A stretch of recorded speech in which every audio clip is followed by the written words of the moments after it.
제가 사랑하는 아들이 한 명 있습니다. 예, 너무나 귀여운데요. 잠시 우리 아들에 대해서 한번 얘기하려고 합니다. 많은 신분들이 강대상 앞에서 자기 아들 얘기하는 걸 이해를 못했는데 제가 아들을 하고 보니까 이해가 가더라고요. 네. 우리 오놈이가 어제 처음으로 안기를 시작했습니다. 예, 너무나 기뻐가지고 참 목사님한테 오자마자 자랑했는데 예, 저 깜짝 놀랐어요. 안기를 하는 순간 감동이 밀려오더라고요. 우리 애기가 이만큼 컸구나. 이걸 보면서 하나님도 우리가 신앙이 믿음이 성숙되어 갈 때마다 주체할 수 없이 기뻐하시겠구나라는 깊이 마음이 와닿았습니다.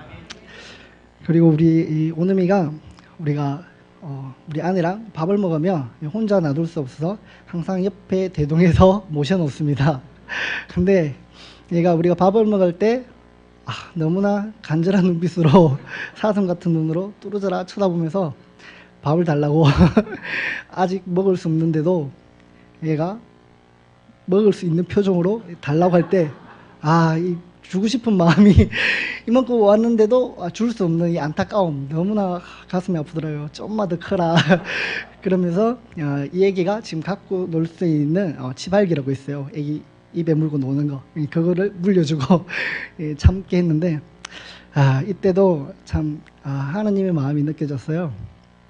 아이들을 키우면서 하나님 마음을 많이 배운다더니 역시나 우리 아이들을 보면서 하나님도 우리에게 정말 많은 것으로 좋은 것으로 주시길 원하시는구나라는 것을 알게 되었어요. 그럴 때 그런데도 들어줄 수 없는 우리도 하나님 앞에 구하지만은 차마 하나님께서 들어줄 수 없는 것들을 구할 때가 많지 않습니까? 우리 오늘도 얘가 아직은 때가 아닌데 먹는 게 좋은 것임에도 불구하고 아직은 좀 더 참아야 되는데 좀만 더 크라, 좀만 더 기다리라 이런 마음이 있듯이 우리 하나님도 우리 지금 즉시 구하고 기도할 때 응답되지 않더라도 우리가 인내하고 참고 기다리면 우리의 때가 되었을 때 하나님께서 그 기도에 응답해 주실 줄 믿습니다. 제가 우리 7절 한번 다 같이 보시겠습니다. 우리 오늘 본문 같이 한번 한 목소리로 읽겠습니다. 시작. 구하라 그리하면 내게 주실 것이요 찾으라 그리하면 찾아낼 것이요 문을 두드리라 그리하면 열릴 것이니. 아멘. 이 구하는 게 누구한테 구하는 게 정말 중요한 것 같습니다. 우리 아이들이 구할 때 누구한테 뭔가 달라고 구하죠? 때를 쓰고 바로 내가 구해도 들어줄 것 같은 사람 우리 부모님이죠. 우리 부모님에게 아이들은 구하고 또한 때를 쓰기도 합니다. 그리고 우리가 도움을 구할 때는 나를 도울 수 있는 힘이 있는 사람한테 이렇게 구합니다.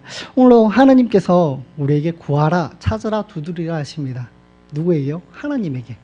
왜냐 하나님께서 친히 내가 너희의 기도에 응답하시겠다는 말씀입니다. 너희가 때를 쓸 때 내가 들어주겠다. 너희가 구할 때 내가 들어주는 그러한 분으로 내가 있겠다. 그러니 너희가 힘들 때나 어려움이 있을 때나 구하고 싶은 것이 있을 때 나에게 구하라. 이러한 말씀인 것입니다. 또 우리 아들 얘기 좀 하려니까 좀 그렇긴 한데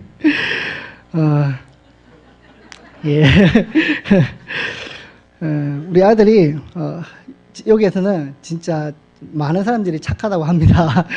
천사 같고. 근데 1대1로 있어 보면 다릅니다. 얘가 돌변합니다. 때를 엄청 잘 써요. 떼쟁이에요, 떼쟁이. 얘가 왜 내한테만 때를 쓸까? 사람들이 있을 때는 이렇게 얌전하고 이렇게 탈을 쓰고 이렇게 살아가는 벌써부터 이렇게 사람 관리를 하는가? 이런 생각도 들 때가 많은데 참 얘가 가만 생각해 보니까 얘가 우리가 편하고 그래도 너무 똑똑해서 떼써도 되는 사람을 아는구나 이런 생각이 들더라고요. 그래 맞다. 우리가 누구한테 떼쓰겠노. 내가 떼쓸 수 있는 사람은 하나님 한 분밖에 없구나. 우리가 하나님께 떼쓰고 하나님께서 친히 그 떼씀을 받아주시겠다고 말씀하시는 구절이구나 이 생각이 들었습니다. 우리가 힘들 때나 어려움이 있을 때 우리 하나님께 때를 쓰시기 바랍니다. 바로 이것이 하나님께서 우리와 함께하길 원하시는 말씀입니다. 우리가 때를 쓰고 뭔가 구하고 한다는 건 하나님과 교제하는 것입니다. 소통하는 것입니다. 우리 아이들이 만약에 나에게 필요한 거 있는데도 말을 안 하고 가만히 있고 먹을 때가 되었는데도 달라고 안 한다면 이건 우리 입장으로서는 부모의 입장에서 엄청난 걱정이 되지 않겠습니까? 하나님 입장도 마찬가지 같습니다. 우리가 뭔가 어려움이 있거나 뭔가 구할 일이 생기면 반드시 구해야 됩니다. 하나님께 마음 놓고 떼쓰셔도 됩니다.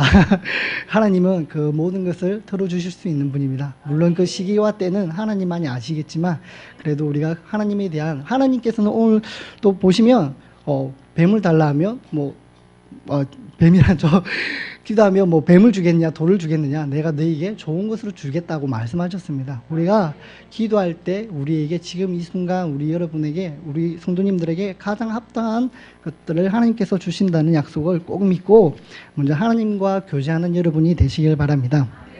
우리가 하나님과 교제할 때 두 가지 큰 유익이 있습니다. 그 첫 번째는 하나님께서 원하시는 것인데요. 우리가 하나님과 교제할 때 우리가 하나님을 기억하고 하나님을 잊지 않는다는 것입니다. 누가 교제하지 않고 멀리한다면 결국 몸이 멀어지며 마음도 멀어진다고 있게 되어 있습니다. 우리가 하나님을 맨날 날마다 가까이 하고 하나님을 알아가기 원하고 하나님께 기도하고 구하고 하면 하나님은 우리와 교제를 통해서 하나님께서는 우리가 어느 순간이든지 내가 기쁨 때이든지 슬플 때이든 힘들 때이든지 하나님은 창조주이신 하나님이 우리 피조물인 우리에게 자신을 기억해 달라는 것입니다. 우리 교제를 통해서 내가 어디 있든지 기쁠 때든지 나에게 기도해라. 나에게 기쁨은 기쁘다 말해라. 내가 너와 교제하기 원한다. 내가 너와 대화하기 원한다. 이러신 분이 바로 하나님이신 것입니다. 우리가 이 하나님과 교제하기를 게을리하지 않는 저와 여러분이 되시길 바랍니다. 그러면 하나님이 정말 기뻐하실 줄 믿습니다.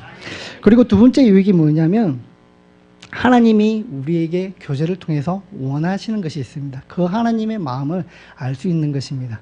우리가 대화하지 않고서는 내 배우자나 만약에 우리 아내하고 대화하지 않는다면 내가 우리 아내의 마음이 나에게 어떤 마음인지 알 수 없듯이 우리도 하나님을 알려고 하고 하나님께 기도하고 구하고 때를 쓰고 하나님 앞에 뭔가 요구를 하고 또 하나님께서 나에게 뭐라 응답하시는지 기대하고 소망하고 기다린다면 그때서야 우리가 하나님의 마음을 점점 알아갈 수 있는 여러분이 될 줄 믿습니다. 하나님의 영광을 위해서 저의 허물을 잠시 몇 개 나누려고 합니다. 몇 개는 아닌데요. 제가 이번에 처음으로 우리 아내랑 다투고 나서 한 하루 이상 말을 안 해본 적이 있습니다. 거의 이틀을 육박했는데요. 결혼하고 지금 최초요. 우리는 몇 시간을 못 넘겼어요. 서로가 마음이 약해서 이렇게 했는데 이번에는 서로 오기가 생겼는가 봐요. 물론 따지고 보면 제가 잘못했죠.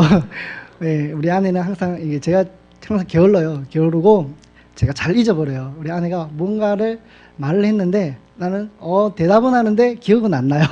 그래서 우리 아내는 기억했다가 이렇게 하는데 저는 잊고 있는 거예요. 그런 것 때문에 항상 이렇게 말해왔었는데 그날따라 좀 제가 못 참았어요. 이렇게 듣고 있다가 그럴 수도 있지 하면서 화가 난 거예요.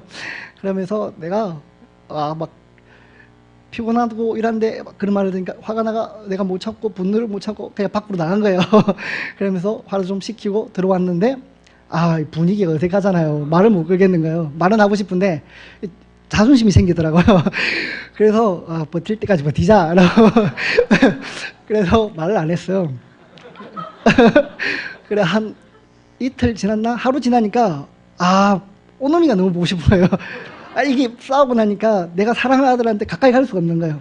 내가 가까이 가는 때가 언제냐면 눈치를 보다가 우리 아내가 샤워하러 들어가거나 그러면 아이가 혼자 있잖아요. 그러면 싹 가가지고 막 친한 척하고 놈아 이렇게 하고 내가 네 아빠다. 내가 왜 그렇게 했겠습니까?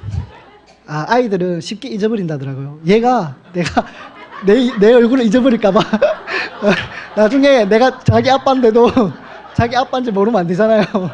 그래가지고 내가 자기 아빠라는 걸 인식시키기 주기 위해서 딱 틈만 나면 가가 얼굴 한번 보여주고 소리 안 나게 웃어주고 소리 나게 웃으면 들키잖아요. 자존심 있는데 그렇게 좀 했던 기억이 납니다. 아, 제가 왜 이 얘기를 했냐면, 그래, 나도 이런데, 야, 내가 하나님을 안 찾아가고 이렇게 했으면 하나님이 얼마나 나를 보고 싶어 할까, 이 생각이 들더라고요. 그래, 우리가 참 하나님을 찾는 삶이 되어야 되겠다. 그게 하나님이 기뻐하시겠다. 그래, 하나님의 마음도 우리 오너미가 내가 지를 얼마나 사랑인지 알 수 있지 않겠습니까? 그런 것처럼 우리 하나님도 그렇지 않겠습니까? 물론 결과적으로는 결국 제가 먼저 사과했습니다. 예, 오너미가 너무 보고 싶고 좀 내가 참 그리스도인으로서 교회에서는 전도사라는 말도 듣는데 내가 지금 뭐 하는 사람인가라는 회개가 되더라고요. 내가 지금 뭐 하고 있지? 내가 이 자존심 때문에 이 큰 것을 보지 못하고 이 중요한 것을 보지 못하고 이 사소한 것 때문에 내가 지금 우리 가정을 파괴하고 있구나. 너무나 회개가 되더라고요. 그래서 바로 화해는 못하고 전화로 뭐 먹을래? 이렇게 하면서 이렇게 또 우리 아내가 마음이 착해가지고 엄청 그래 얘기도 부리면서 뭐 먹고 싶어 이렇게 해가지고 잘 되었던 기억이 납니다. 예, 문제는 이제 우리에게는 중요한 게 아니라 하나님이 그만큼 우리를 교제하기 원하시고 그리고 하나님께서 하나님의 마음을 알아주기를 원하신다는 것입니다. 우리가 하나님과 교제할 때 이러한 일들이 일어납니다. 우리가 하나님과 교제하지 않는다면 우리가 하나님을 기억하지 못할 뿐더러 하나님의 마음도 알 수 없기 때문입니다. 하나님은 이렇게 말씀하셨습니다. 하나님의 마음에 대해서 잠시 우리에게 말씀하셨는데요. 하나님은 의인을 부르러 온 것이 아니요 죄인을 부르러 온 것이다. 이 당시에 죄인은 소외된 자입니다. 그리고 도저히 혼자 살아갈 수 없는 사람들을 가리킵니다. 그리고 가난한 사람들, 도움이 필요한 사람들을 가리킵니다. 그러한 사람들을 그 당시에 죄인이라고 그랬습니다. 하나님은 이러한 사람들이 바로 하나님이 잃어버린 한 양을 찾으시는 그 말씀과 동일합니다. 하나님의 마음이 이러한 소외되고 가난하고 힘들어하는 사람들에게 있다는 것을 시간 기억하시길 바랍니다. 우리 사진 한 장 제가 준비했습니다. 이게 너무나 가슴 아픈 사진인데요. 예, 아시는 분들은 아실 겁니다. 지금 세계적으로 엄청 이슈가 되는 사진입니다. 이 어떤 사진인지 제가 기사를 가져왔습니다. 한번 읽어드리겠습니다. 아침 터키 해변으로 밀려온 3살짜리 시리아 꼬마의 시신이 테러와 전쟁을 피해 더 나은 삶을 찾아가는 난민들이 처한 참혹한 상황을 고스란히 드러냈다. AFP 통신과 영국 일간 가디언 등에 따르면 시리아 북부 코바니 출신 에이란 쿠르디 이 아이를 말합니다. 3살입니다. 이 아이는 이날 오전 터키 휴양지 보드름의 해변에서 싸늘한 시신으로 발견됐다. 빨간색 티셔츠와 반바지 차림의 시신은 엎드린 채 해변의 모래에 얼굴을 묻은 상태였다. 쉬지 않고 밀려오는 파도가 그의 시신을 적셨다.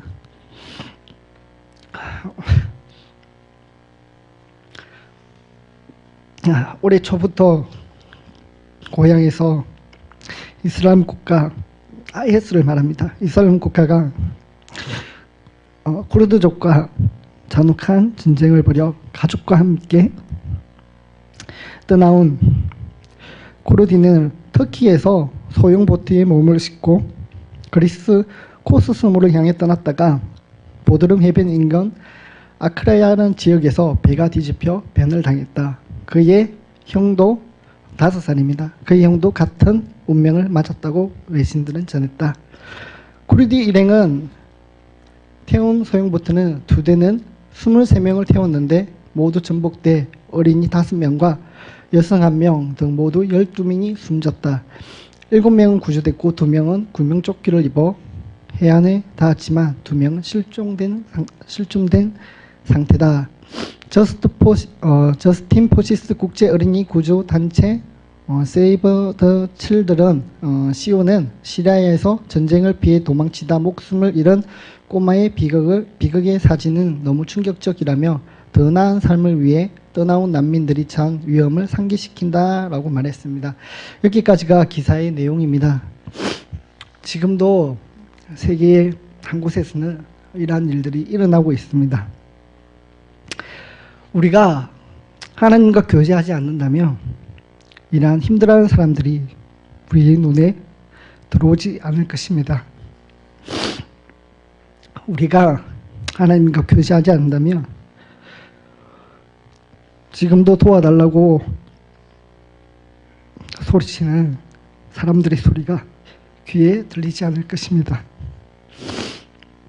우리가 하나님과 교제하기를 싫어한다면 우리는 도움이 필요한 사람들을 위해 기도하지 못할 것입니다. 왜냐하면 우리가 하나님과 교제할 때 하나님을 마음에 알 수 있기 때문입니다. 우리는 하나님과 교제하기에 열심을 내는 저와 여러분이 되기를 바랍니다. 그래서 볼 수 있으나 보지 못하는 맹인이 되지 않기를 바랍니다. 두 번째 보실 말씀은 대접하는 것입니다. 오늘 본문 12절을 다 같이 한번 보시겠습니다. 다 같이 한번 보시겠습니다. 시작. 그러므로 무엇이든지 남에게 대접을 받고자 하는 대로 이것이요 율법이요 선지자니라. 아멘.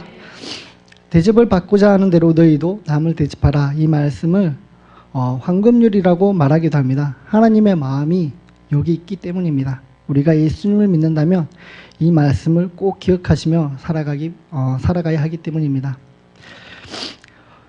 예수님께서 당시 강도 만난 자들의 비유를 말씀하시면서 누가 이 사람이 이웃인가에 대해서 말씀하셨습니다. 강도 만난 사람이 가장 바라는 것이 무엇일까요? 바로 도움을 받는 것입니다. 우리가 지금 강도를 만났다며 내가 지금 강도를 만났다며 도움을 절실히 바랄 것입니다. 이러한 마음으로 하나님은 주위를 살피고 어려움에 처한 사람들을 돕고 살라고 말씀하시는 것입니다. 이것이 바로 반석 위에 지은 집이며 빛이며 소금의 역할을 감당하는 것입니다. 그러나 모래 위에 짓는 것보다 반석 위에 짓는 집은 짓기가 어렵다는 것을 우리는 알 수 있습니다. 빛이 가장 빛날 때 가장 어두울 때라는 것도 알 수 있습니다. 소금이 자신의 역할을 감당하기 위해서는 자신이 녹아 없어져야 한다는 것 또한 알 수 있습니다. 이러한 것이 힘들다는 것, 우리가 남을 돕는다는 것이 얼마나 어려운 일인지 우리 또한 알고 있습니다. 제게 잊을 수 없는 기억 중에 하나인데요. 제가 시골에 고등학교 때 갓 부산으로 올라왔습니다. 시골에 살다가 부산에 올라왔는데 제가 버스를 탁 내리자마자 많은 사람이 제게 찾아왔어요. 그리고 차비 좀 달라고. 도움을 거절할 수가 없었습니다. 왜냐하면 내가 배우기로 너에게 도움을 구하는 자에게 거절하지 말라고 제가 어릴 때 우리 사모님에게 신앙교육을 단단히 받았습니다. 그래서 내가 어디 멀리 가거나 구걸하는 사람들 보면 단돈 1,000원이라도 넣어야만 내 마음이 편했어요. 그 말씀이 세뇌가 되어 있기 때문에 도움이 안 되는 줄 알았어요. 그래서 보이면 돈이 없을 때는 난감하기도 하고 어떻게 하지? 내가 차비밖에 없을 때도 난감하기도 하고 그리고 보면 꼭 도우려고 하는 이 배려가 있었어요. 근데 딱 내리자마자 나의 차비를 구하시는 분들이 왜 이리 많은지 안 줄 수도 없고 내 맛있는 거 사 먹어야 되는데 이걸 어쩌지? 그러다가 도울 수 있는 안에서 계속 도왔어요. 근데 한 번이 아니더라고요. 내가 시골로 가려면 꼭 그 버스 정류장을 거쳐야 되는데 거기에만 가면 왜 이렇게 차비 달라는 사람이 봤던 사람들 또 보이더라고요. 아직도 집에 안 가시는지. 그래 계속 구하니까 이거 안 줄 수도 없고 그래 이 얘기를 친구에게 했어요. 너무 힘들다. 왜 그런 분들은 나에게 그렇게 돈을 달라 하지? 그러니까 그 친구들이 원래 그런 분들은 그게 장사고 그게 자기 일이야. 그러니까 안 줘도 돼. 주지 마. 이러더라고요. 그래 이제 혼동이 왔어요. 하나님 말씀과 세상의 말에 친구들의 말에 하나님 불의한 자가 담임 목사님도 그랬죠. 불의한 자가 구해도 주라. 줘야 되나?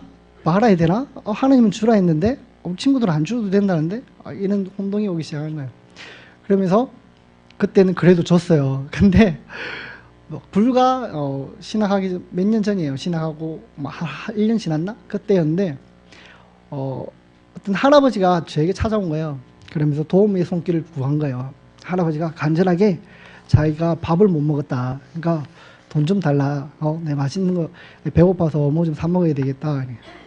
근데 때마침 그때 하필 그 기억이 나는 거예요. 옛날에 아, 이것도 사귈 거야. 이거 주면 안 돼. 분명히 친구들이 주지 말라 그래서 주면 내가 당하는 거야. 그러면서 마침 딱 둘이 있었어요. 다른 사람이 있었으면 체면상이라도 줬을 건데 원래 둘이 있을 때 솔직해지잖아요. 그래서 고민이 되기 시작하면서 결국 안 줬어요. 근데 3분이 지나고 후회가 밀려오기 시작하는 거예요. 부지 중에 베푸는 사람이 천사라 했는데 내가 천사를 놓쳤구나. 너무나 후회가 돼가지고 그때 말없이 혼자 울었던 기억이 납니다. 좀 웃기기도 한데 제가 너무 슬프더라고요. 내가 이렇게 하나님의 말씀을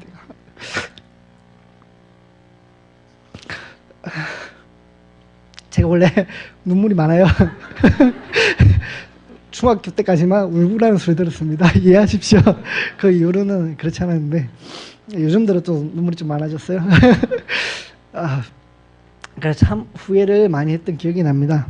이처럼 우리 부지 중에 나의 주위에 소외된 사람, 우리에게 도움을 구하는 사람이 있습니다. 세상적인 시각으로 이것저것 재지 마시고 내가 도울 수 있을 때 도우시는 여러분이 되시길 바랍니다. 그리고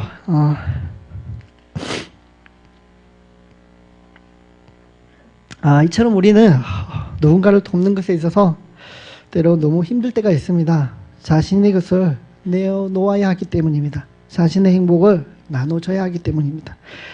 자신이 소중한 것을 포기하는 죄송합니다. 참 이처럼 자신의 행복을 나눠줘야 하기 때문입니다.